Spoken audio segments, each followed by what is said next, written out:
from Hamas in Gaza. This year's UNGA session highlighted significant international divisions. The forthcoming U.S. peace plan, reportedly expected within months, and potential shifts in Palestinian leadership dynamics will be critical to monitor. Sasha for Bordee Lab TV.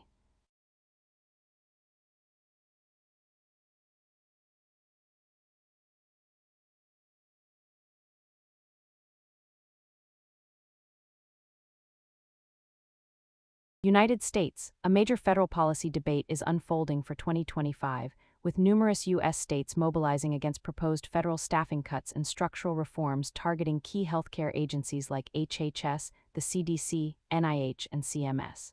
These reductions, part of budget proposals aiming to streamline government operations, are drawing significant opposition. Critics warn of risks to the nation's public health infrastructure. Public opinion polls reveal sharp partisan divides. Most Democrats and independents reportedly oppose the cuts, while a notable share of Republicans, including those identifying as MAGA supporters, are indicated to favor them. States are particularly vocal, emphasizing that health threats disregard state boundaries. They claim fragmented federal agencies could undermine coordinated responses and state-level healthcare delivery. Advocacy groups and state leaders urge Congress to reject reductions they say could destabilize national healthcare programs and research funding. Proponents of the cuts argue they target inefficiencies. Opponents, however, contend these changes threaten vital medical research, infectious disease tracking, and essential services like Medicaid, Medicare, and mental health support.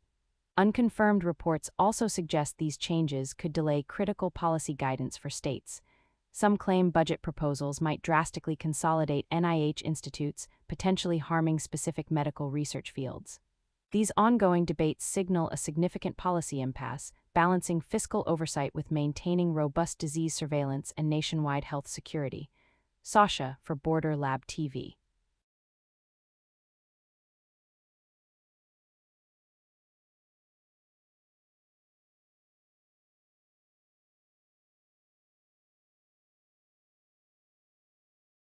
Washington, D.C. Former President Donald Trump is again at the center of political and scientific debate, recently announcing a controversial health claim amidst a flurry of legal and policy challenges.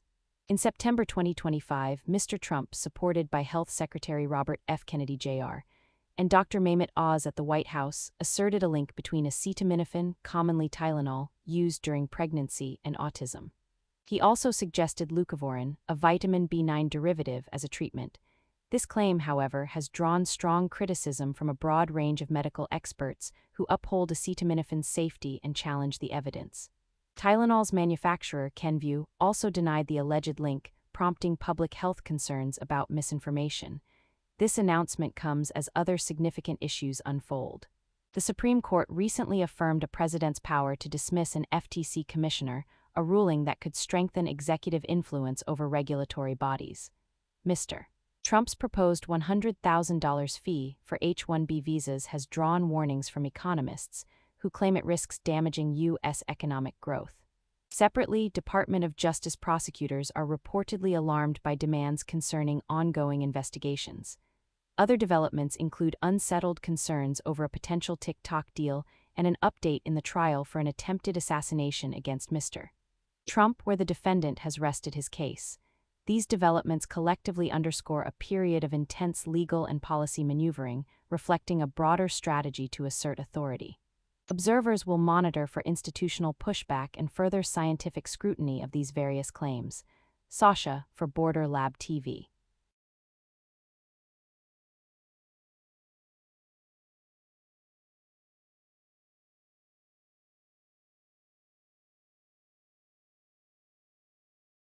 San Francisco/Santa Clara, California, a landmark economic development, is making waves in the artificial intelligence sector.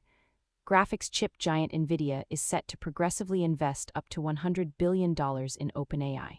The goal, to construct and deploy at least 10 gigawatts of AI data centers, fueled by millions of NVIDIA's advanced GPUs.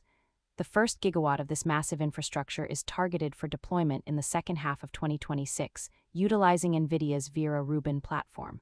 Analysts describe the commitment as historic, with its scale compared to entire state GDPs. OpenAI claims this immense capacity, positioning both at the forefront, is crucial for its development toward what it terms superintelligence, intensifying the industry's race for dominance. However, caveats remain. Exact financial specifics beyond the initial phase are largely undisclosed.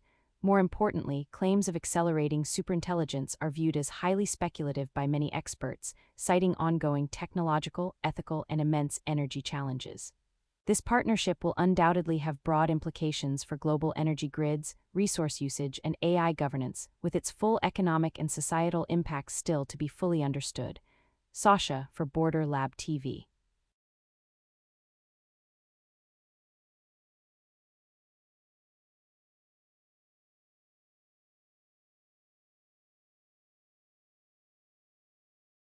Buenos Aires, Argentina. The United States has signaled economic support for Argentina. U.S. Treasury Secretary Scott Bessent designated the nation a systemically important U.S. ally and stated Washington is ready to provide stabilization support for President Javier Milei's new government. This follows Milei's early fiscal reforms, notably removing agricultural export duties, a move the U.S. has reportedly endorsed. These signals arrive amidst market turbulence. Currency depreciation and asset sell-offs led Argentina's central bank to report using over $1 billion in reserves to stabilize conditions. Official Argentine sources refute unsubstantiated claims of a U.S. Treasury loan, though financial markets stay reactive. Domestic and international economic institutions, including the IMF, often highlight partner support as crucial for Argentina's recovery. Some opposition figures and analysts caution that U.S. aid, while offering immediate stabilization, might raise concerns about policy conditionalities and economic vulnerabilities. Observers suggest this reflects U.S. goals to stabilize a regional partner endorsing market reforms. Its form and reception are crucial. Sasha for Bordee Lab TV.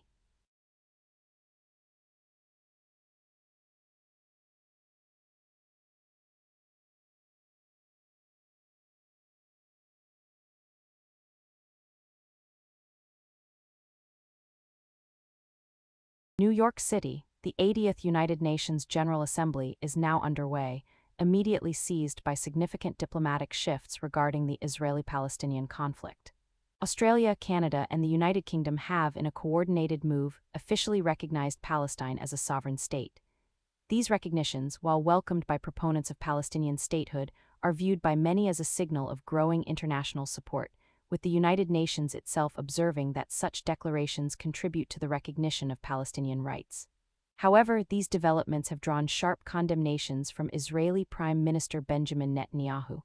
Netanyahu has vowed strong retaliation, specifically floating the possibility of West Bank annexation as a potential response. From Israel's perspective, such unilateral recognitions undermine security interests and bypass direct negotiations, a stance articulated by his government. The precise nature of Israel's retaliatory actions beyond Netanyahu's rhetoric remains unconfirmed, as does the full extent of further recognition pledges from other UN member states during this General Assembly. This situation suggests potential escalations on both diplomatic and ground fronts, highlighting the deep international divisions surrounding Palestinian statehood and future peace prospects in the Middle East. Observers will be closely monitoring how the international community responds to both these recognitions and any potential Israeli counteractions. Sasha for Bordee Lab TV.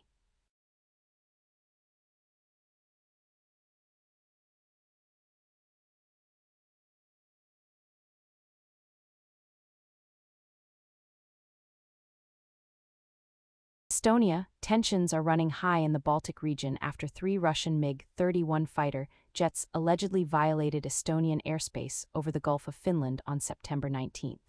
The aircraft reportedly remained within Estonian territory for about 12 minutes before being intercepted by NATO jets.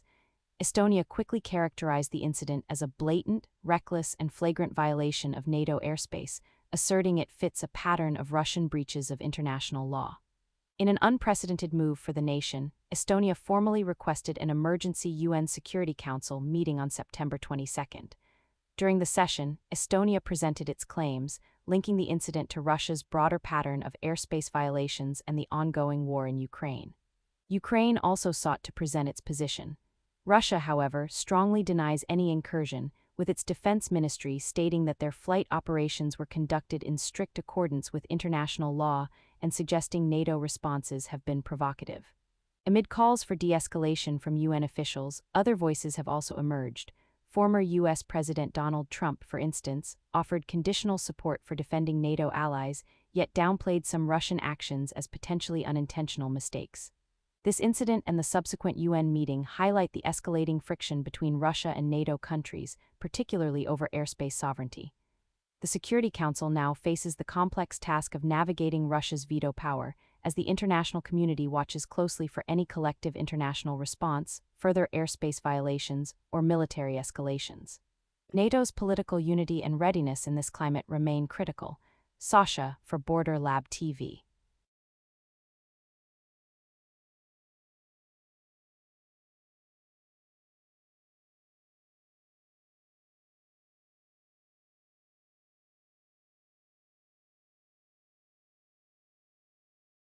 United Kingdom, recent developments are drawing scrutiny to the Duchess of York, Sarah Ferguson, following her removal from multiple UK charities.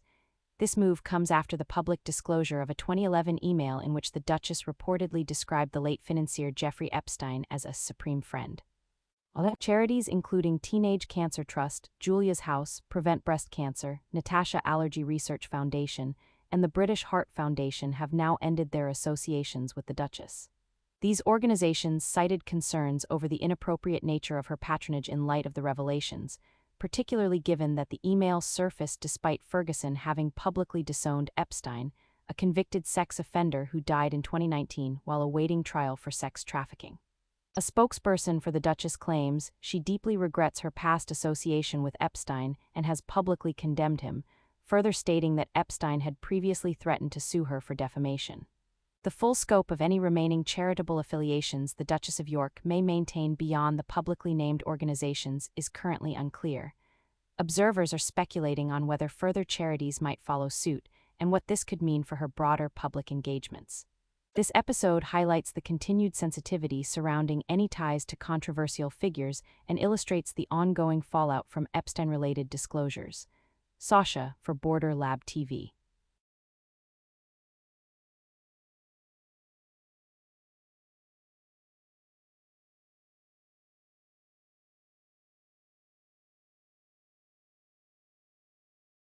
Houston, Texas. NASA has formally unveiled its 2025 astronaut candidate class, a selection that is being described by the agency as historic. From a pool of over 8,000 applicants, 10 new candidates have been chosen, notably 6 women and 4 men, marking the first time a majority of women are part of an incoming class. This group brings a diverse range of expertise, from piloting high-performance aircraft to backgrounds in biomedical engineering, anesthesiology, and geology. Among them is Anna Menon, who NASA states is the first astronaut candidate selected who has already flown to orbit on a private SpaceX mission, Polaris Dawn, in 2024. This inclusion underscores a significant integration of commercial spaceflight experience into the agency's traditional astronaut corps. These candidates will now embark on a rigorous 2-year training program, with NASA indicating their preparation is geared towards future missions to the International Space Station, the Moon under the Artemis program, and ultimately Mars. The agency claims this diverse group is crucial for its ambitious deep space exploration goals. However, the implications of these selections extend beyond the immediate announcement. While NASA highlights the value of commercial spaceflight experience, unconfirmed discussions suggest this integration also prompts questions about its broader impact on future mission assignments and the evolving criteria for astronaut selection. Similarly, speculation exists that one of these candidates could be among the first Americans to walk on Mars, though NASA has made no official assignments in that regard. Observing their progress through training and potential mission roles will offer deeper insights into NASA's evolving astronaut corps and its partnerships with the private sector. Sasha for Bordee Lab TV.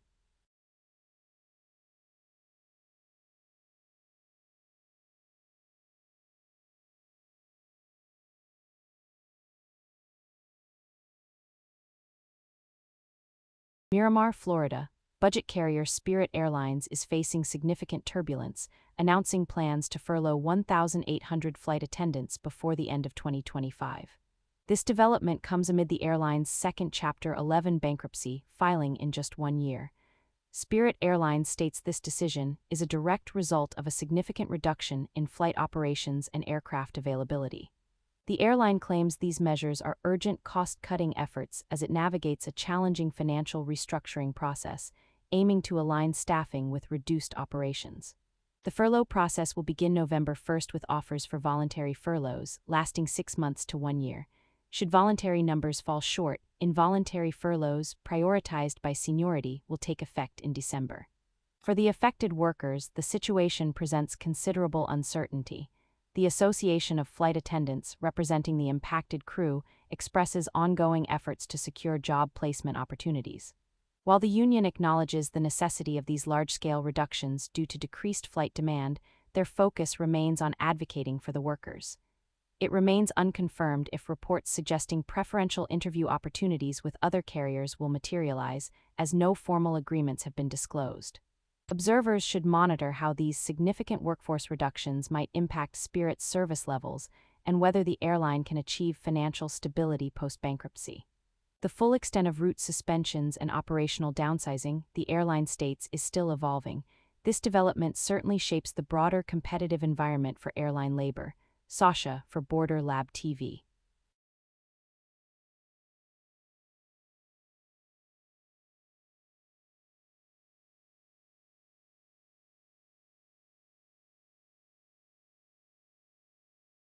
Paris, good evening. Our focus momentarily shifts from geopolitics to a significant development in the world of sport, as the 2025 Ballon d'Or ceremony crowned its top performers.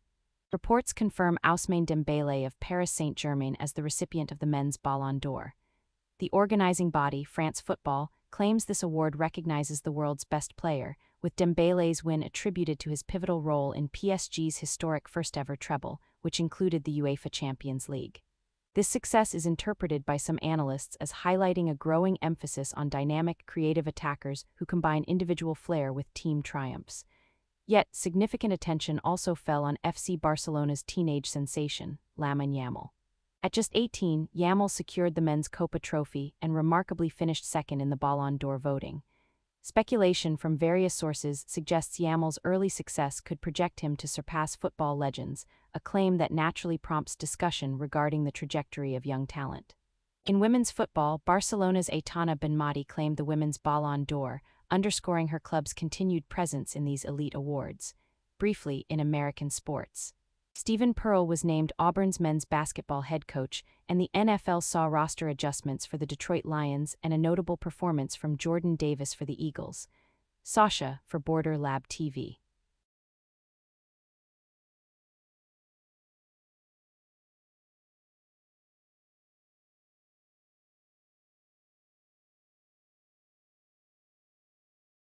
Watford, UK. On September 19, 2025, production for Marvel's upcoming film, Spider-Man: Brand New Day, came to an abrupt halt.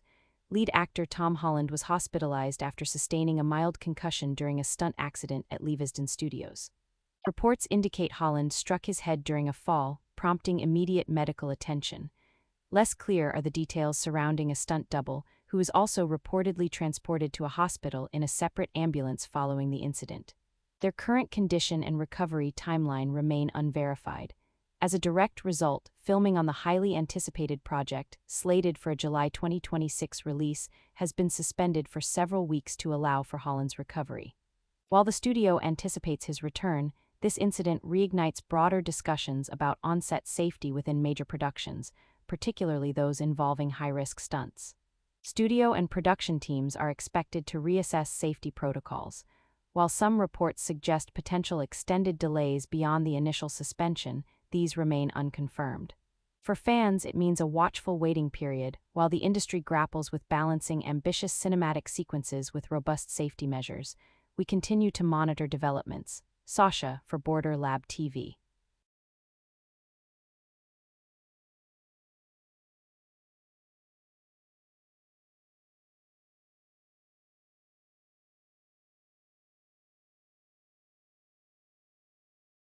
Cupertino, California. Tech giants Apple and Samsung are rolling out significant software updates, signaling a continued focus on user experience and integration across their device ecosystems. Apple has released the first developer beta of macOS Tahoe 26.1 alongside updates for iOS 26.1 and watchOS 26.1. These updates aim to enhance stability and performance, with notable additions including new design elements and live translation support for messages and FaceTime.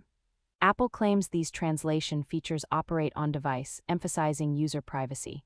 For developers, this offers new tools, while users anticipate more secure communication, and Apple positions itself on data privacy. Concurrently, Samsung has launched its One UI 8 updates for the Galaxy S24, Z Flip 6, and Z Fold 6 series.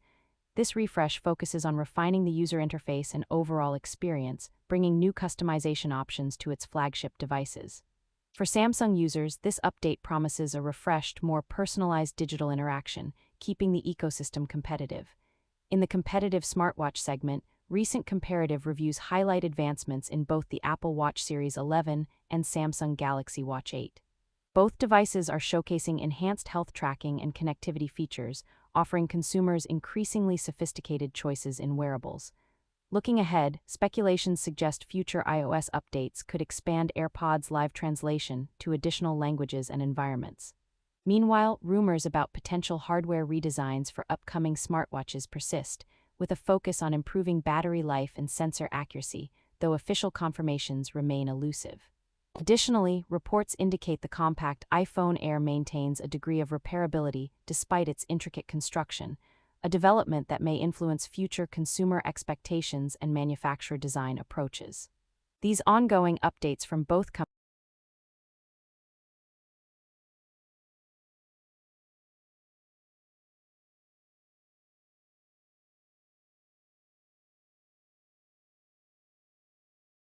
Berkeley, California, early Monday morning at approximately 2:56 a.m. Pacific Daylight Time, a magnitude 4.3 earthquake jolted the San Francisco Bay Area, the U.S. Geological Survey, or USGS, reports the tremor struck just east-southeast of Berkeley, associated with the active Hayward-Rogers Creek Fault System. This moderate quake was widely felt from San Rafael in the north to San Jose in the south, waking residents and shaking homes and offices. Initial reports, which saw rapid revision, first suggested a magnitude of 4.6 before being confirmed at 4.3.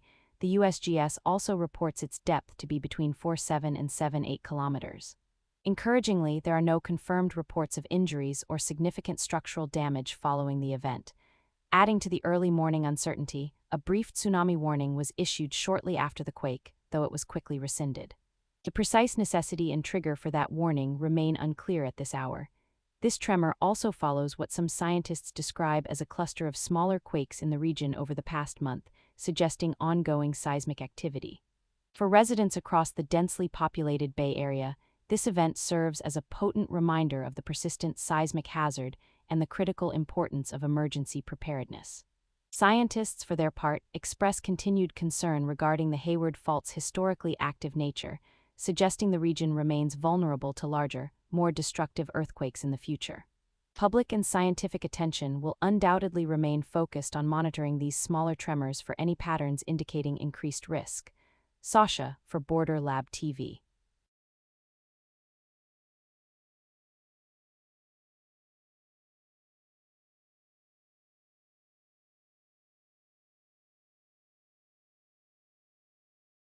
New York City, Democratic frontrunner for mayor Zohran Mamdani has pulled out of a WABC town hall event, protesting ABC's indefinite suspension of late-night host Jimmy Kimmel.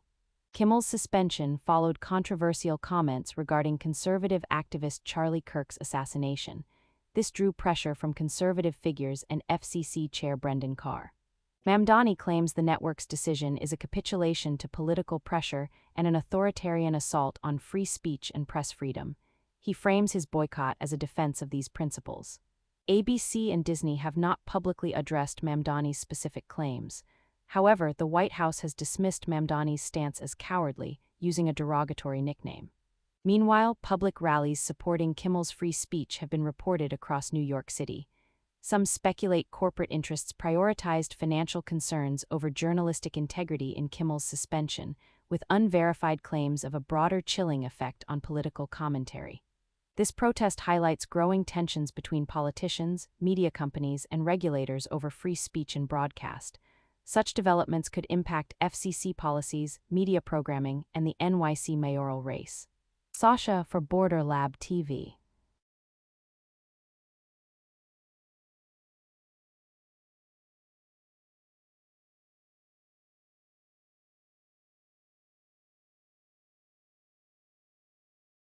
Troy, Michigan, a tragic incident and its subsequent legal ramifications are casting a critical light on the safety protocols within hyperbaric oxygen therapy.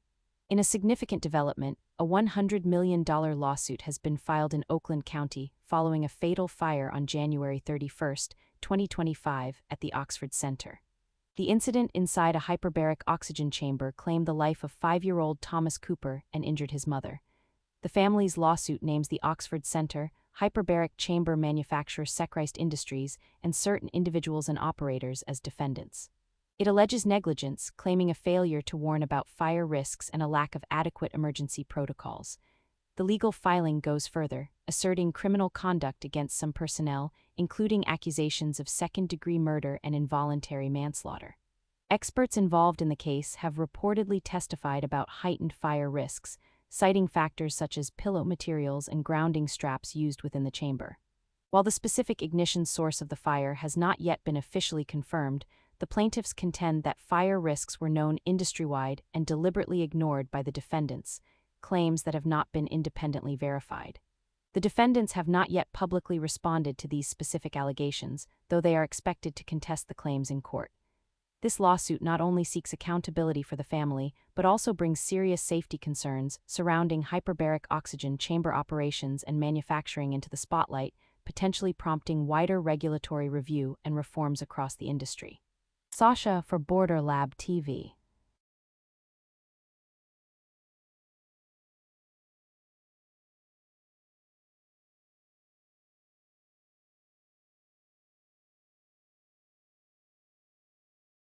Phoenix, Arizona, the community has been reflecting on an emotionally charged memorial service held recently for Charlie Kirk, where his widow, Erica Kirk, delivered a resonant speech that has drawn significant attention.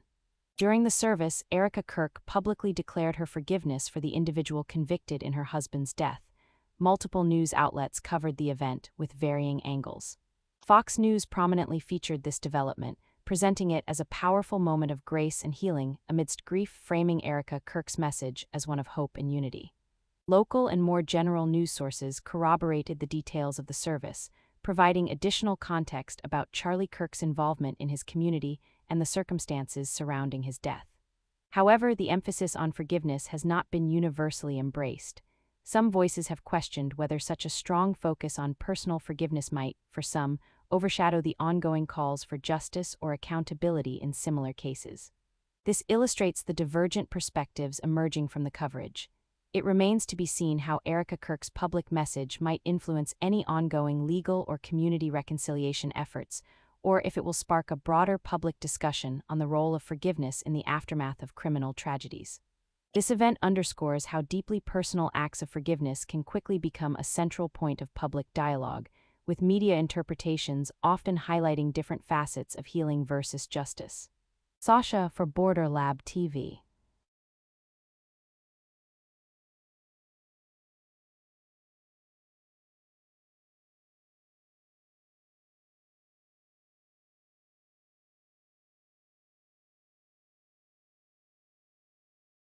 Seattle, Washington, a significant trial has begun, placing Amazon's customer subscription practices under intense scrutiny.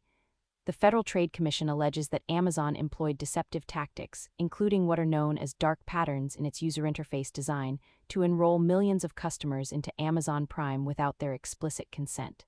The FTC claims Amazon intentionally complicated the cancellation process, a move they suggest was aimed at retaining subscribers and maximizing revenue. Furthermore, the Commission states that company leadership reportedly resisted making changes that would simplify cancellations, citing financial concerns. For its part, Amazon strongly denies these allegations. The company asserts its adherence to transparent practices, contending that both subscription enrollment and cancellation procedures are clear and fully controlled by the user. The degree to which Amazon's UI design was deliberately deceptive versus standard commercial practice remains a key point of debate. This trial brings into sharp focus the ethics of user interface design and consumer autonomy in the rapidly expanding digital subscription economy. The outcome could set precedents for how dark patterns are legally interpreted and whether regulatory bodies can hold corporations accountable for interface manipulations. It's a case that could influence future e-commerce and subscription service regulations globally, with Amazon's defense centered on disproving any intent to deceive. Sasha for Bordee Lab TV.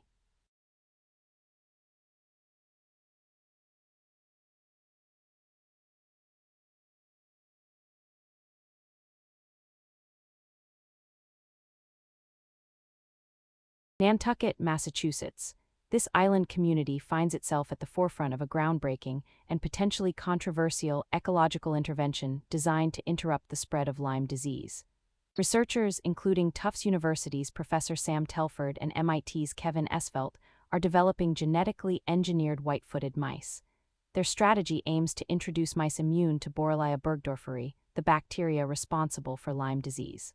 Proponents claim these modified mice would block the transmission cycle, preventing ticks from becoming infected after feeding, thereby reducing human Lyme disease incidence.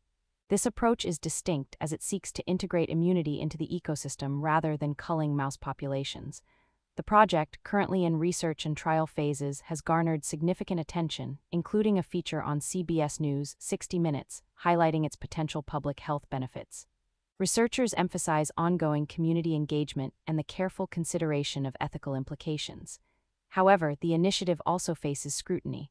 While proponents suggest this could transform vector-borne disease management, unconfirmed reports detail active debates over the long-term ecological effects of releasing genetically engineered animals into the wild.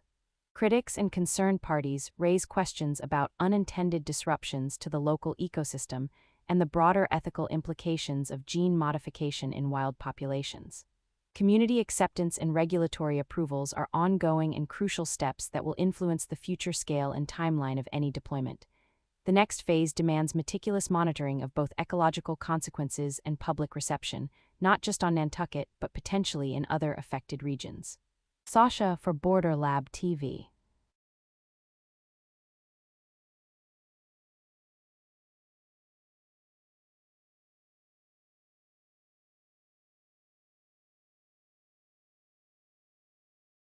Hurtado, Chile, good evening.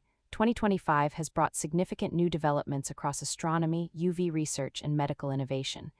In space, NASA and international teams, utilizing the James Webb Space Telescope, report a new 10-kilometer moon orbiting Uranus. This brings its known moons to 29, reportedly enhancing understanding of its complex system, with astronomers suggesting more inner moons may still await discovery. Concurrently, here in Chile, the NASA-funded Atlas telescope claims identification of interstellar comet 3I Atlas, reportedly passing through our solar system from Sagittarius without threat. Shifting focus, UV light studies indicate a breakthrough for air quality, demonstrating its ability to disable airborne allergens within 30 minutes. This suggests a non-chemical method for indoor allergen control. In medicine, nerve stimulator devices have reportedly shown promise. One device provided significant symptom relief for a rheumatoid arthritis patient, highlighting advances in bioelectronic treatments. Wider applications in other autoimmune conditions, however, remain under investigation. These diverse findings from varied sources reflect ongoing research and interpretation nuances. While marking progress, skepticism remains warranted, pending peer-reviewed confirmations and further clinical trials. Sasha for Bordee Lab TV.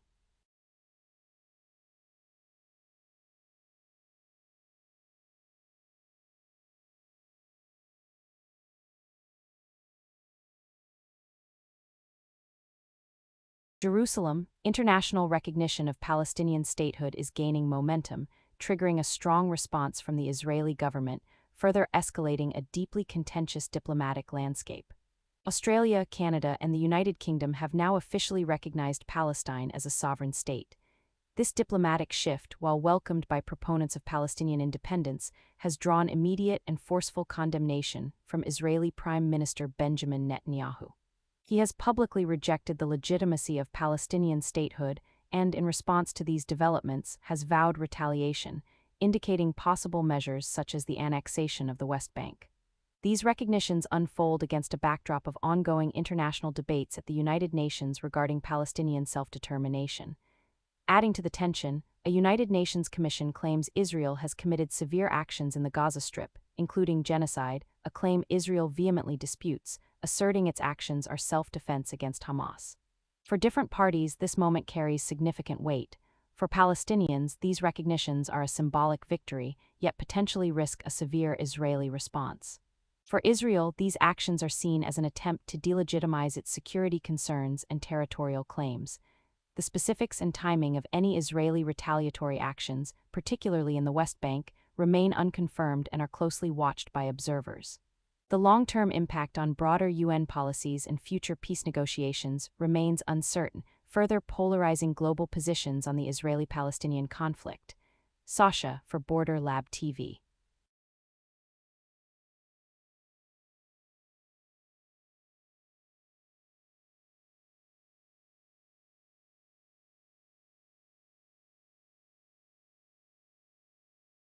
Washington, D.C. The White House has announced a proposed deal for American oversight of TikTok's U.S. operations.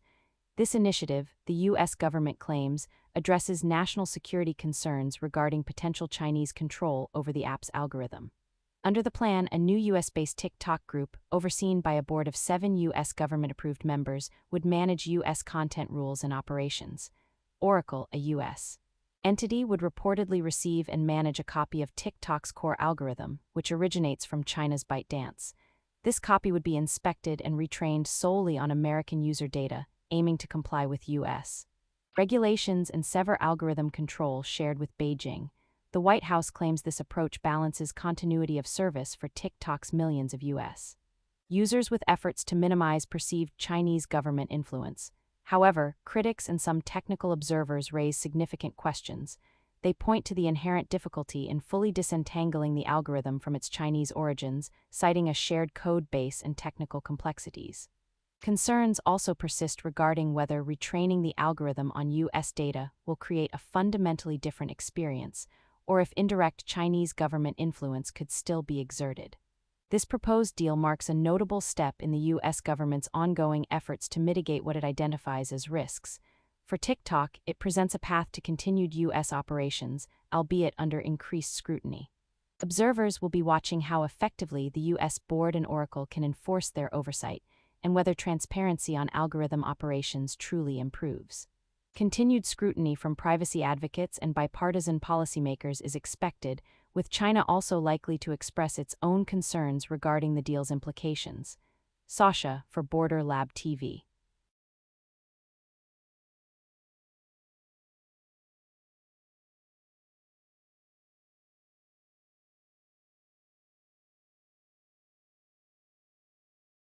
Washington, D.C. The second Trump administration's aggressive expansion of executive power in 2025 has ignited a significant legal and political debate, sparking over 100 lawsuits challenging constitutional limits and the separation of powers. Key actions include unilateral executive orders freezing federal funding and expanding presidential authority to remove independent agency officials. The U.S. Supreme Court in its rulings has affirmed strong presidential control, reinforcing the unitary executive theory. This has prompted concern among critics who claim it could undermine independent regulatory agencies and the balance of federal powers. Opponents argue these moves threaten constitutional democracy and civil liberties. The American Civil Liberties Union, for instance, claims the administration's policies risk undermining First Amendment freedoms and restricting voting rights. However, supporters contend these actions restore necessary presidential control, with some legal scholars viewing the shift as consistent with constitutional roles. Unconfirmed reports circulate, speculating about further executive orders to influence voting processes or bypass civil service protections. This ongoing conflict underscores a fragile institutional balance, making vigilant congressional oversight and judicial review critical as legal and political battles continue. Sasha for Bordee Lab TV.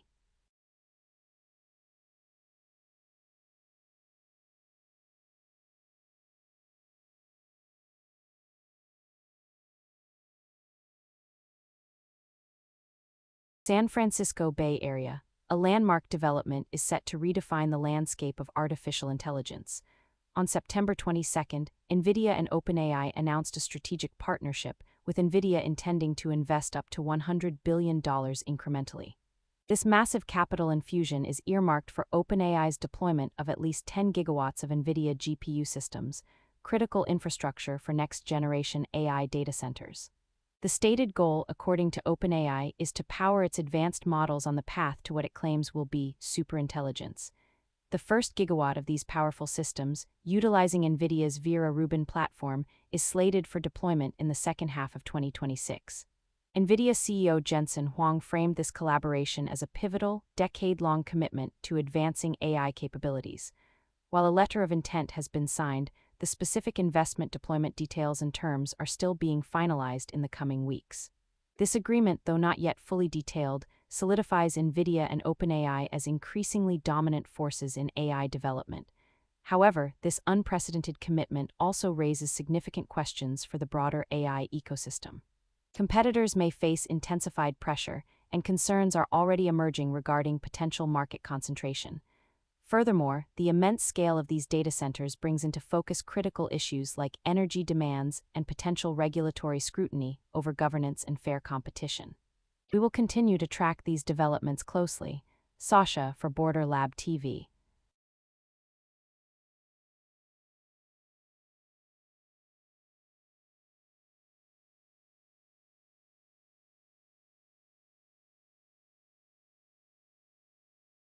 Buenos Aires, Argentina.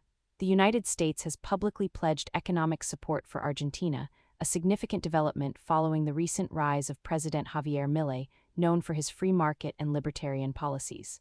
Argentina's economy currently faces considerable volatility and uncertainty, and Milei's incoming administration aims to tackle these challenges with ambitious free market reforms. Official U.S. statements, as reported by outlets including the New York Times, emphasize cooperation and financial assistance. The U.S. government claims this partnership aims to help stabilize Argentina's economy and support its reform efforts. However, this overture has sparked considerable debate. Analysts and opposition figures within Argentina voice skepticism, fearing potential conditionalities tied to the aid or ideological conflicts with Milei's platform. Critics suggest this U.S. support might deepen Argentina's dependency or influence its sovereignty over crucial economic decisions. The exact nature and conditions of any potential U.S. financial assistance package remain undisclosed and are currently speculative. It is also uncertain how President Milei, a staunch libertarian, will ultimately reconcile this external support with his stated economic ideology, which often advocates for minimal state intervention.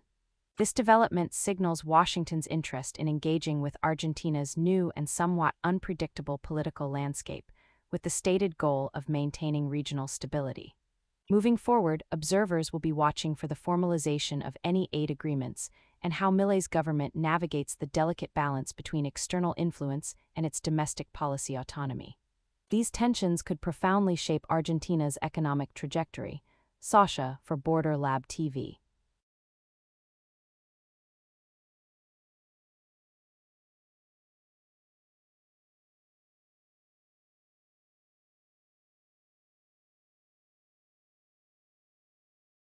United States-Mexico border region, the Trump administration's second term, which began in 2025, has escalated hardline immigration policies, recently defended by border czar Tom Homan. Early this year, President Trump issued executive orders establishing stricter border controls and declaring a national emergency along the U.S.-Mexico border. These actions included suspending birthright citizenship for children of non-permanent residents. The administration also directed USCIS to pause green card processing for approved refugees and asylees, claiming these steps are vital for enhanced vetting and security. Border czar Tom Homan publicly asserted the administration's need to distinguish legal from illegal immigration, confirming ongoing raids in agriculture and hospitality. While ruling out amnesty, Homan indicated discussions are underway for potential policy adjustments in these sectors. This follows unconfirmed reports speculating about future temporary work programs, though no official programs have been announced. The full scale and cost of migrant detention, including at Guantanamo Bay, remain uncertain, though estimates suggest under 400 detainees as of early 2025. These policies have drawn sharply divided reactions. Supporters emphasize border security and the rule of law.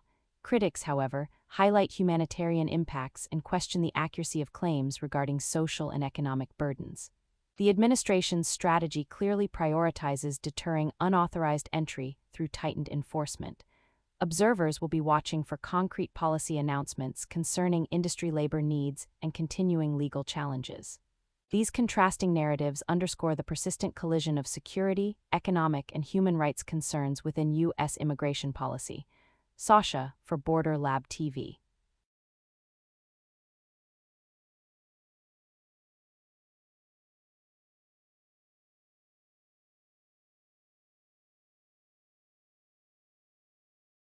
Palm Beach, Florida. The federal trial of Ryan Routh on charges of former President Donald Trump's attempted assassination has swiftly moved to its final stage. On September 22, Routh's defense rested its case, advancing directly to closing arguments. Routh faces federal charges like attempted first-degree murder. His defense claims an insanity plea, citing mental health evaluations describing him as delusional. The court denied motions to dismiss gun charges, placing Routh's mental state against the prosecution's evidence for the jury. Eyewitness testimony has faced scrutiny, with some reports claiming potential pressure from heavy law enforcement, though its impact remains unclear. A conviction could bring a life sentence for the prosecution. The defense pivots on Routh's mental health. As this high-profile case, with a verdict due early next September, nears conclusion, diverse public and media narratives are anticipated. Critical evaluation of all sources is advised to discern bias. Sasha for Bordee Lab TV.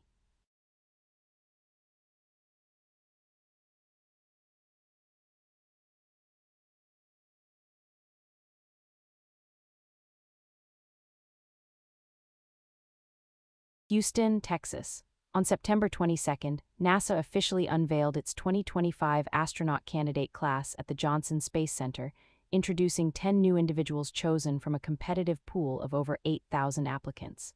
For the first time in NASA's history, this group features a female majority, with 6 women and 4 men. The selected candidates bring a diverse array of professional backgrounds, including pilots, a biomedical engineer, an anesthesiologist, and a geologist. Notably, Anna Menon, a veteran of commercial spaceflight and a former SpaceX launch director, is among the 10. NASA leadership introduced the group with considerable fanfare, emphasizing what they claim will be the pivotal role these astronauts play in missions to the International Space Station, the Moon via the Artemis program, and eventually Mars. However, while NASA highlights its ambitious future-specific mission assignments, particularly for Mars, remain unconfirmed speculation. Some observers suggest that the inclusion of commercial spaceflight veterans like Menon signals a shift in NASA's approach, potentially reflecting an evolving paradigm in space exploration. Discussions continue regarding how candidates with commercial experience will integrate into traditional astronaut roles and what this might mean for future partnerships and resource allocation. As these candidates embark on nearly 2 years of rigorous training, their progress and eventual mission assignments will offer a clearer picture of NASA's evolving priorities and the path forward for human exploration. Sasha for Bordee Lab TV.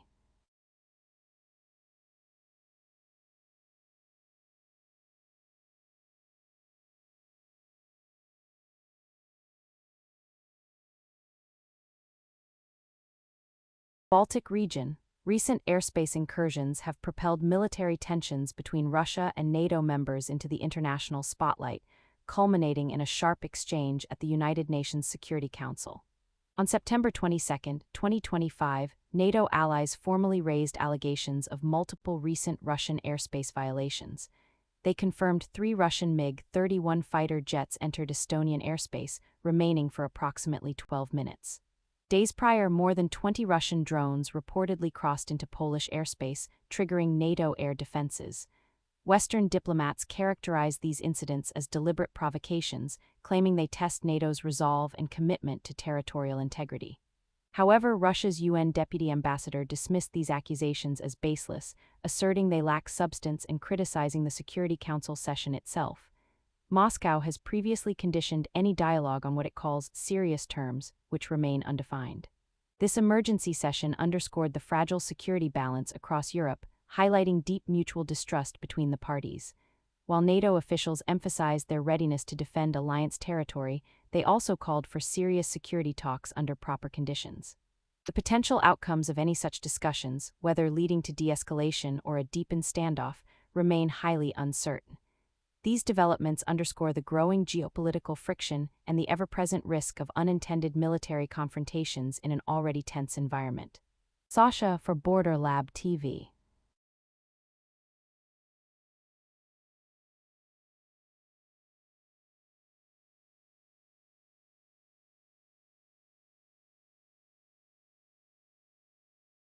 New York City, the United Nations General Assembly has convened, marking its 80th anniversary amidst a backdrop of escalating global challenges. UN Secretary-General Antonio Guterres opened the session by underscoring intensifying conflicts in Gaza, Ukraine, and Sudan, alongside deepening crises of poverty, hunger, and climate change. He called for a renewed commitment to multilateral cooperation, advocating for initiatives like Agenda 2030 and a proposed pact for the future as pathways to strengthen global order. Discussions are also focusing on critical issues such as nuclear disarmament, the plight of the Rohingya minority in Myanmar, and the evolving risks posed by space militarization in an increasingly multipolar world.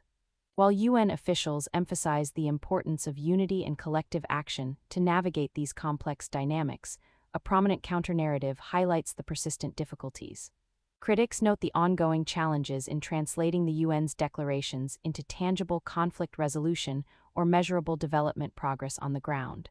The success of proposed frameworks and initiatives in effectively addressing these crises remains a key point of speculation. This 80th session presents a crucial test for the relevance of multilateralism itself. As member states engage, the international community will be watching to see how rhetoric balances with concrete action, particularly on pressing conflicts and environmental concerns. Scrutiny will be necessary to look beyond official claims and monitor the actual real-world impact. Sasha for Bordee Lab TV.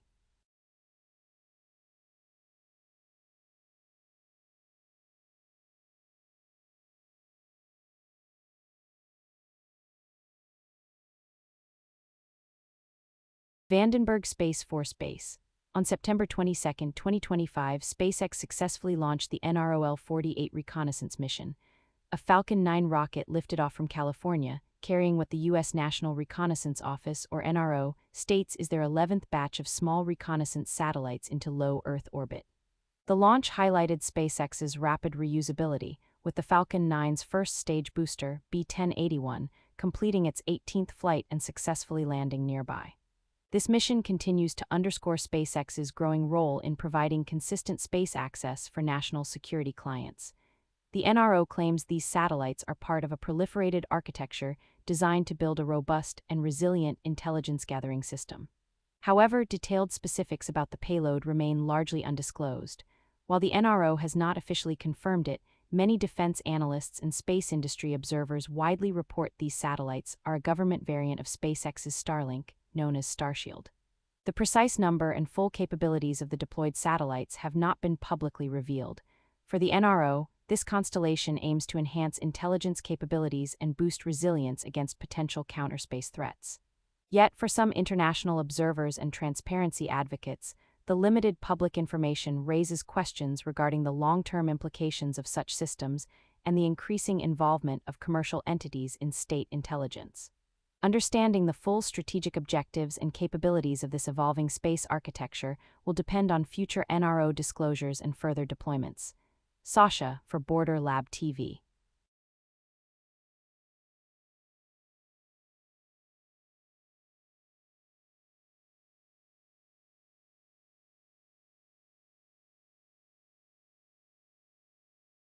United States, the recently enacted 2025 One Big Beautiful Bill Act has ushered in significant changes to the nation's healthcare landscape, implementing substantial reductions to federal programs, most notably Medicaid. This legislation is reshaping federal healthcare funding and administration, creating a dynamic challenge for states across the country. In response to these federal funding cuts, including the elimination of enhanced federal match rates for Medicaid expansion, many states are now mobilizing to mitigate the impact. States like Connecticut, Colorado, Illinois, and Maryland, for instance, are among those reportedly pursuing diverse strategies. These efforts include state legislatures appropriating funds to sustain Medicaid at current levels, launching state-based subsidy programs to offset federal premium tax credit expirations, and increasing oversight measures for costs. However, these actions come amid severe budgetary pressures. Experts note that proposals to eliminate the 90% federal Medicaid expansion match rate would impose considerable financial burdens on states, raising concerns about potential coverage losses for millions of Medicaid enrollees and increased state expenditures. Unconfirmed reports suggest the extent to which all states will manage to maintain full Medicaid coverage remains uncertain, with some possibly reducing enrollment due to budget constraints. Furthermore, the long-term effectiveness of state-led initiatives in fully counterbalancing federal funding reductions without compromising coverage quality or access has yet to be demonstrated. This unfolding scenario highlights a growing decentralization in U.S. healthcare administration, with analysts suggesting potential disparities could emerge based on each state's fiscal health and political decisions. Sasha for Bordee Lab TV.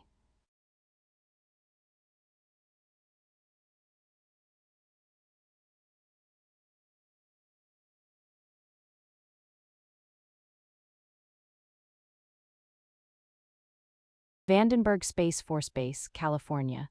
SpaceX recently executed a classified mission, successfully launching the NROL-48 payload into low Earth orbit on September 22, 2025. A Falcon 9 rocket with booster B-1081 completing its 18th flight lifted off from this California site, subsequently landing safely back at Landing Zone 4. This mission marks SpaceX's 100th Falcon 9 launch this year, underscoring the company's impressive operational tempo. The payload, NROL-48, remains classified. However, the U.S. National Reconnaissance Office, or NRO, claims it is part of its Proliferated Architecture program. This initiative is widely believed to involve modified Starlink satellites equipped with advanced surveillance sensors. While the NRO describes these efforts as crucial for national security, the classified nature of such deployments means the precise capabilities and scope remain undisclosed. This lack of official detail often fuels speculation among various observers regarding the implications of such advanced, widespread intelligence, surveillance, and reconnaissance capabilities. For the United States, this launch signifies a continued push to modernize its intelligence-gathering infrastructure by leveraging commercial satellite bus designs and reusable rocket technology. For SpaceX, it reinforces its critical role as a partner in deploying sensitive government payloads, showcasing the reliability and rapid turnaround of its Falcon 9 fleet. Analysts will continue to monitor future Space Force and NRO missions for trends in satellite architecture and launch frequency, as Vandenberg Space Force Base is expected to maintain a high level of activity with upcoming Starlink batches and rideshare missions. Sasha for Bordee Lab TV.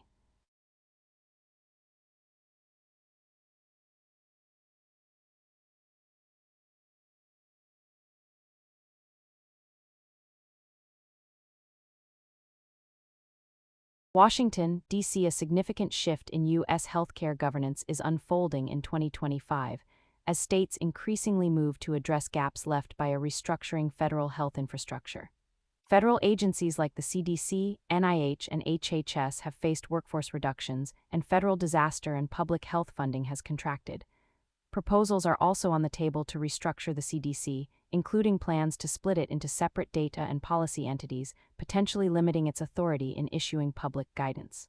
In response, states such as Maryland, Florida, and California have established or expanded their own dedicated funds and innovative financing.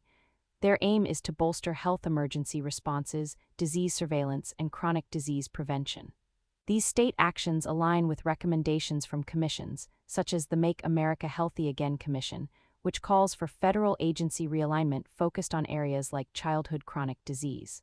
This dynamic sparks considerable debate over centralized versus state-led public health authority. While some advocate for federal reform, opponents warn reduced federal involvement could impede timely responses and potentially diminish protections, including on vaccinations and reproductive rights. Some reports suggest diminished federal authority could slow emergency responses and weaken national disease surveillance, though these effects are unmeasured. There's also speculation that states may increasingly diverge in health policy, potentially creating uneven health outcomes nationwide. This marks a critical evolution toward more decentralized responsibility, the effectiveness of state-led programs in managing cross-border health threats will be closely scrutinized. Sasha for Bordee Lab TV.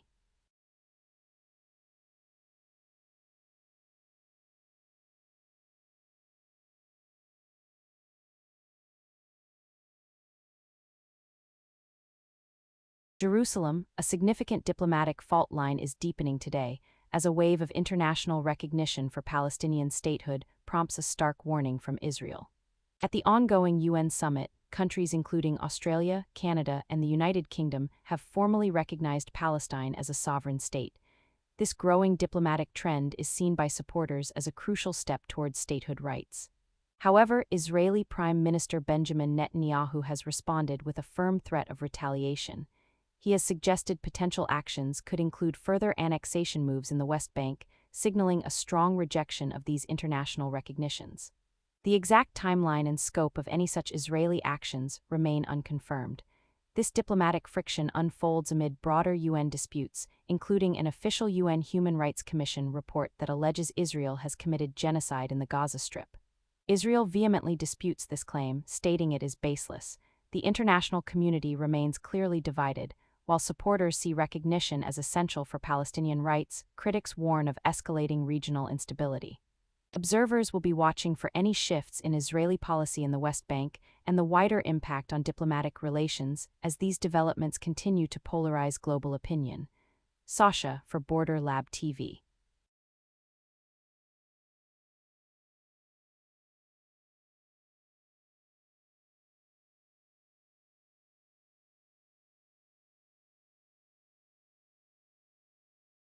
Washington, D.C. The Trump administration's hypothetical second term, beginning in 2025, has been marked by a significant expansion of executive power, sparking widespread legal and political debates. A key development stems from a U.S. Supreme Court ruling that has expanded the president's authority to remove the heads of independent regulatory agencies without cause. This decision, critics argue, alters a long-standing understanding of agency independence and the balance of power. This comes amidst a wave of executive orders and actions by the administration, affecting areas from federal agency funding to civil rights. Civil liberties organizations, for example, highlight controversial efforts to limit voting access and to surveil or suppress protests. These actions have already provoked considerable legal challenges, with over 100 lawsuits and numerous preliminary injunctions filed across the country contesting the administration's directives. The Trump administration maintains its actions are lawful exercises of executive authority, rejecting accusations of overreach. They frame these policies as necessary steps to streamline governance and ensure executive branch effectiveness. However, critics, including various legal experts and opposition figures, warn of a potential erosion of the separation of powers and a weakening of democratic checks and balances. Adding to the discussion are unconfirmed reports and speculation regarding internal strategic plans, such as Project 2025, which some suggest aim to enforce stricter executive control and potentially restrict civil rights, including First Amendment freedoms and judicial authority. However, the full implementation and scope of such plans remain uncertain. These developments signal a pivotal moment for American constitutional governance. What remains to be seen are the outcomes of ongoing litigation, the responses from congressional oversight, and whether future judicial rulings will ultimately reinforce or restrain these executive actions. Sasha for Bordee Lab TV.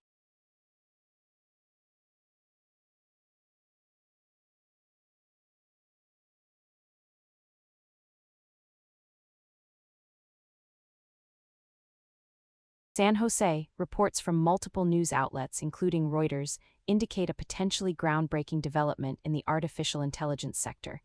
NVIDIA is reportedly planning an investment of up to $100 billion in OpenAI. This significant sum would effectively link two of the industry's most influential players and, if finalized, would be one of AI's largest collaborations. It aims to accelerate advanced AI development by integrating NVIDIA's cutting-edge GPU technology with OpenAI's sophisticated AI models. Many interpret this as a strategic effort to consolidate leadership in the rapidly evolving and competitive AI landscape. However, many details remain preliminary and unconfirmed. The exact financial terms and precise timelines of this reported investment are not yet fully disclosed by either company. On one hand, various industry stakeholders highlight the potential for deeper integration of AI hardware and software, foreseeing an acceleration of innovation and a substantial competitive edge for both companies. On the other, concerns are surfacing in industry discussions regarding potential market dominance and the concentration of power this investment could bring. Observers are also raising questions about future regulatory and antitrust scrutiny that such a partnership might attract. The industry will be closely watching for formal announcements detailing the finalized terms and for responses from regulators and competitors. Sasha for Bordee Lab TV.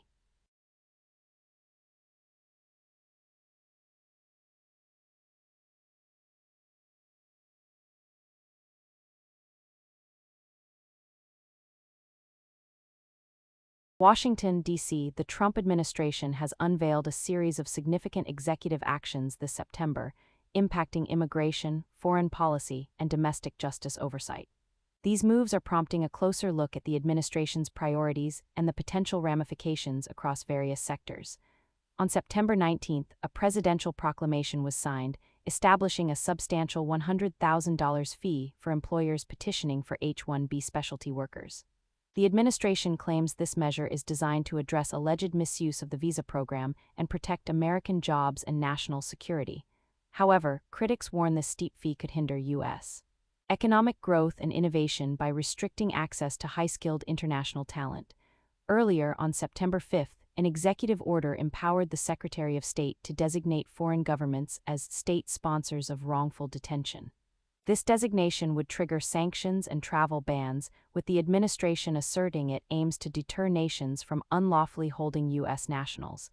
Domestically, reports indicate rising tensions within the Justice Department. Prosecutors have expressed alarm, according to reporting, over what they perceive as increased political pressure and interference in prosecutorial decisions. While some suggestions indicate ongoing discussions about a major restructuring of the Justice Department's oversight mechanisms, these remain speculative without official documentation. These moves reflect broader administration priorities concerning agency functions and oversight.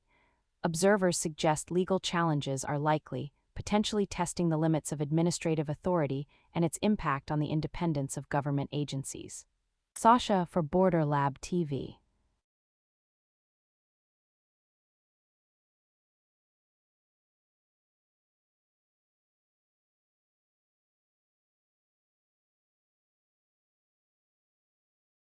New York, as the 80th United Nations General Assembly session approaches next September, a significant shift in global diplomacy concerning the Israeli-Palestinian conflict is now taking shape.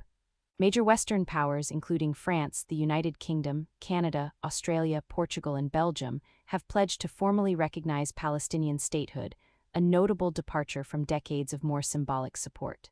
This comes after a recent, overwhelming endorsement by the UN General Assembly itself, where 142 nations voted in favor of a declaration calling for concrete steps towards statehood. This declaration was strongly backed by Arab League members. However, Israel and the United States remain staunchly opposed to these recognition efforts. Both nations claim the move is reckless and a reward for Hamas, with Israeli officials warning of retaliatory settlement expansions. Division persists within the West, too, as countries like Germany and Italy have, for now, refrained from recognition. Unconfirmed reports suggest New Zealand may also be considering similar action before the end of next year, while any Israeli retaliatory settlement construction remains speculative. These coordinated commitments mark a turning point in international diplomacy. They signal increased acceptance of statehood at the UN level despite firm opposition, intensifying political friction and potentially destabilizing regional dynamics as all parties navigate these evolving currents. Sasha for Bordee Lab TV.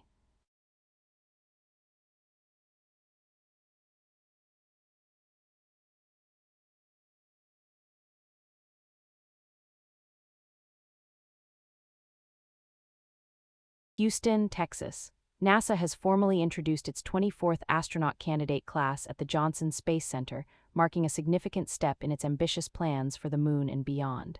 From over 8,000 applicants, 10 individuals, 6 women and 4 men, have been selected to join this intensive program. These new candidates are now embarking on nearly 2 years of rigorous training. Their curriculum is designed to prepare them for a range of future missions, from operations aboard the International Space Station to the complex demands of the Artemis lunar missions, ultimately setting their sights on Mars exploration. NASA claims its Artemis program, aiming for a sustained human presence on the Moon, is a crucial proving ground for eventual Martian voyages. The agency openly presents this endeavor as a competitive race, stating the U.S. aims to outperform nations like China in space.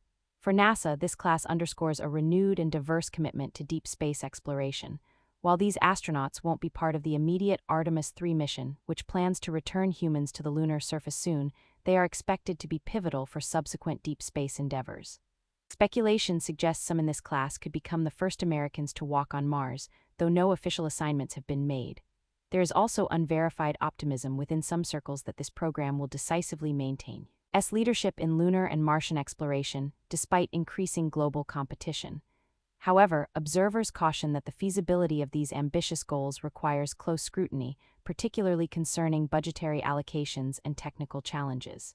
This period of training and the progress of the broader Artemis program will undoubtedly influence future crew selections for these historic missions. Sasha for Bordee Lab TV.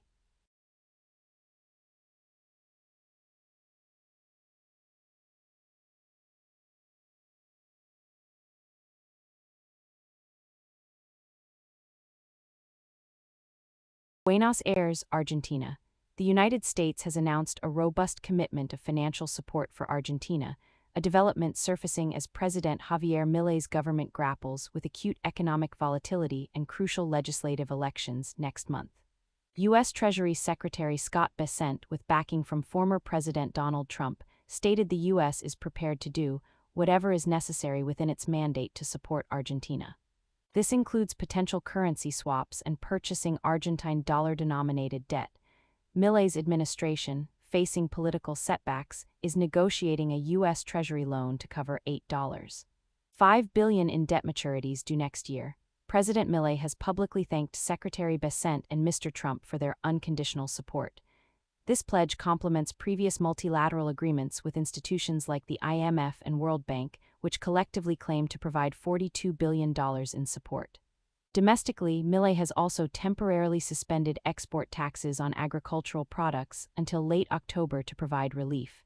Yet, skepticism remains. Some analysts question the practical scale and timing of U.S. intervention, with unconfirmed reports suggesting the support may be primarily politically motivated to bolster Milei's prospects ahead of the October 26 legislative elections. Critics also warn that Argentina's uncertain political and economic conditions could limit the effectiveness of any U.S. aid, raising concerns about Milei's broader economic strategy. The coming weeks will be crucial in clarifying details and assessing how these efforts might influence regional financial markets. Sasha for Bordee Lab TV.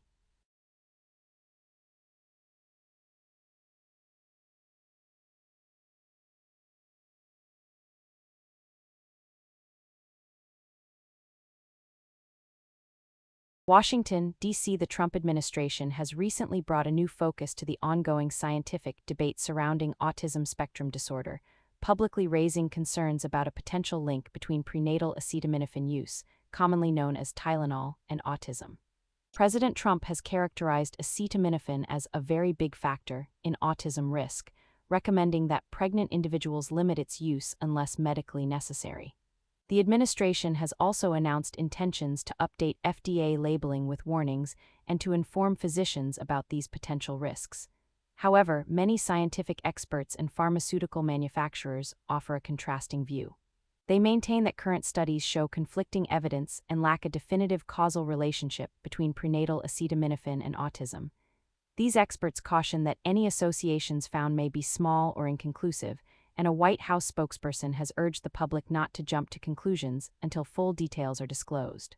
The precise scientific basis behind the administration's claims and the full details of potential regulatory actions have not yet been fully disclosed. This development marks a notable governmental focus on possible environmental and pharmaceutical contributors to autism, a complex condition widely understood to have multifactorial causes. While this could influence regulatory practices and pregnancy healthcare advice, it also carries the risk of public confusion due to these mixed scientific interpretations. Bordee Lab TV will continue to monitor how any proposed labeling changes are finalized and how the medical community balances precaution with evidence-based guidance. Sasha for Bordee Lab TV.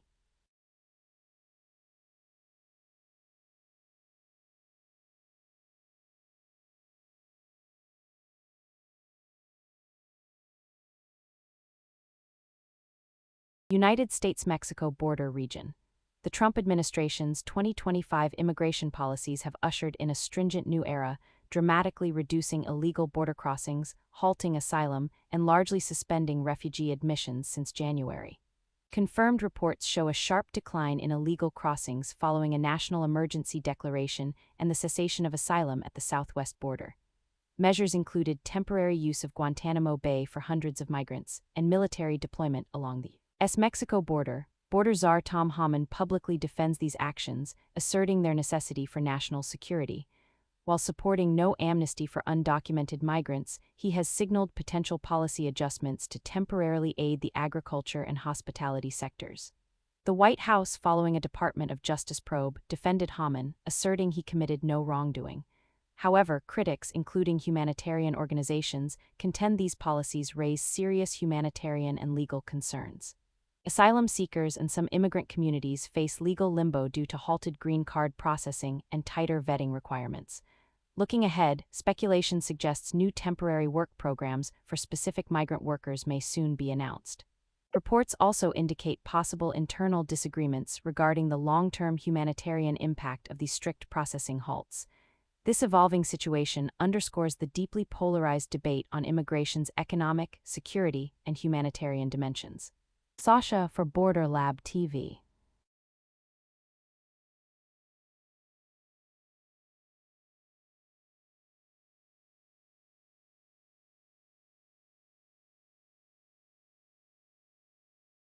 Berkeley, California. Early Monday morning, the San Francisco Bay Area experienced a seismic event with a 4.3 magnitude earthquake striking just before 3 a.m. Pacific, the U.S. Geological Survey claims the tremor's epicenter was located east-southeast of Berkeley, precisely along the active Hayward Fault. Interestingly, initial reports from various sources suggested a magnitude of 4.6, which the USGS later adjusted to 4.3.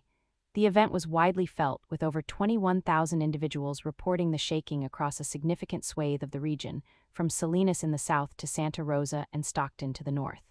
For residents, this brought a brief but unsettling jolt, with some localized reports of minor damage in Berkeley, including broken windows and items falling from shelves. However, emergency services across the Bay Area have confirmed no major damage or injuries at this time. Bay Area Rapid Transit, or BART, reportedly operated at reduced speeds for several hours to allow for track safety inspections, a precautionary measure that undoubtedly impacted early commuters but which the agency claims was necessary to ensure passenger safety. This earthquake serves as a potent reminder of the inherent seismic risks associated with living near the Hayward Fault. While the immediate consequences appear contained, the incident underscores the critical importance of preparedness for communities and infrastructure in this seismically active zone. Authorities and geologists will continue to monitor the region for potential aftershocks or broader seismic implications, which they suggest could impact nearby fault systems. Sasha for Bordee Lab TV.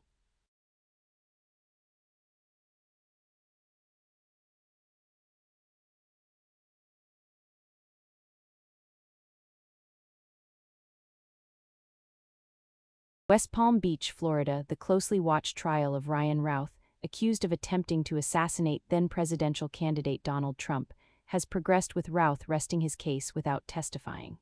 Closing arguments are now set to begin. Routh faces federal charges, including attempted assassination and assaulting a federal officer, stemming from an alleged September 2024 incident at a West Palm Beach golf club. Prosecutors presented Secret Service testimony claiming Routh aimed a rifle at an agent before an exchange of fire, after which Routh fled. A firearms expert also noted the weapon, while capable of reaching the target, exhibited issues firing multiple shots. Representing himself, Routh has pursued constitutional arguments against the gun charges. Unconfirmed reports also suggest his legal team considered an insanity defense, citing alleged delusional evaluations. Further questions arose about the firearm's reliability after court-supervised testing reportedly showed a jam. Routh's decision shifts focus to how the jury will weigh the presented evidence. Observers are keenly watching how defense arguments, including constitutional and potential mental health claims, will stand against the prosecution's case of intent and capability. The trial's outcome is anticipated to resonate within broader discourse on political violence, gun laws, and security in a polarized United States. Sasha for Bordee Lab TV.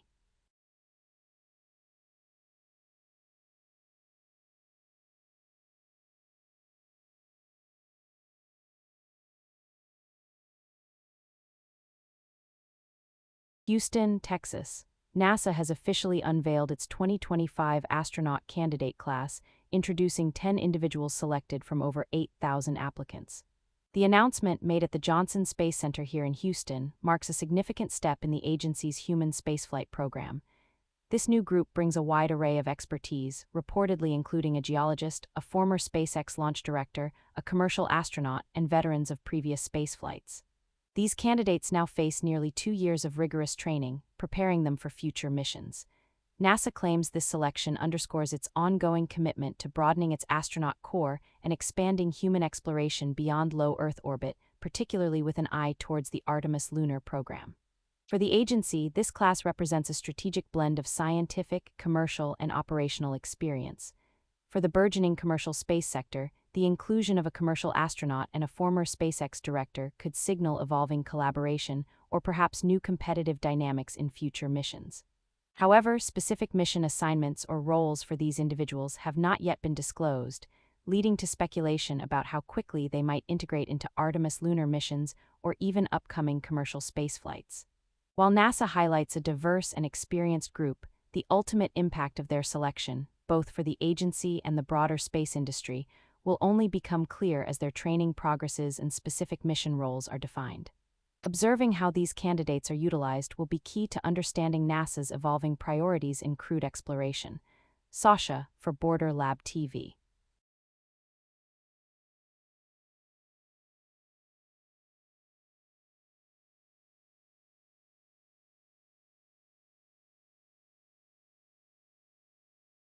Dominican Republic. Recent joint operations between the United States and the Dominican Republic have reportedly led to significant cocaine recoveries from maritime vessels in Caribbean waters. These efforts reflect ongoing attempts to disrupt narcotics trafficking, with the Dominican Republic acknowledged as a primary transit point for cocaine destined for the U.S. and other international markets. The U.S. Bureau of International Narcotics and Law Enforcement Affairs acknowledges its ongoing cooperation with the Dominican Republic in anti-drug efforts, framing these interdictions as successful steps against illicit trade. For the U.S., these operations are presented as vital to its security interests. For the Dominican Republic, the partnership is often highlighted as a commitment to international anti-drug efforts. However, not all perspectives align. Some reports claim discrepancies exist between officially stated seizure quantities and other accounts.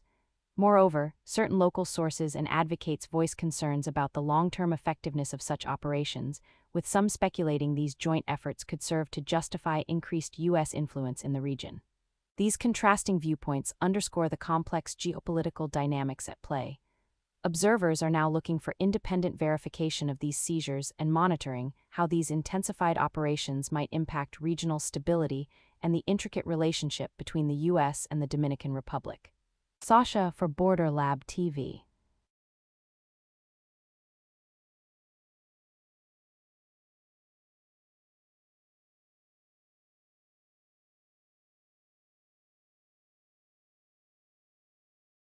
Estonia, tensions are escalating on Europe's eastern flank, with NATO allies this week accusing Russia of multiple airspace violations, sparking an emergency session of the UN Security Council. According to Estonia's defense reports, 3 Russian MiG-31 fighter jets reportedly entered its airspace for approximately 12 minutes on September 22. This incident follows a similar, larger incursion roughly a week prior, where over 20 Russian drones were stated to have breached Polish airspace, triggering NATO air defenses. Western officials, including British Foreign Secretary Yvette Cooper and the new U.S. UN Ambassador Michael Waltz, have characterized these actions as reckless provocations, warning of the risk of direct military confrontation and asserting NATO's readiness to defend its territory. EU and NATO allies suggest these actions could be deliberate tests of the alliance's resolve amidst the ongoing Russia-Ukraine conflict, though Moscow has not publicly confirmed such intentions. On the other side, Russia's deputy UN ambassador Dmitry Polyansky dismissed the accusations as baseless during the Security Council meeting. He described the session itself as a theater of the absurd and claims Moscow prefers serious security talks only, rather than what he sees as unproductive diplomatic exchanges. For their part, UN officials have called for immediate steps to de-escalate tensions, expressing concern over a potential spiral of violence. This confrontation at the UN underscores the sharp diplomatic divides and escalating East-West tensions. As NATO eyes possible further readiness measures and Russia continues its diplomatic maneuvers, the international community watches for any signs of de-escalation amidst growing instability. Sasha, for Bordee Lab TV.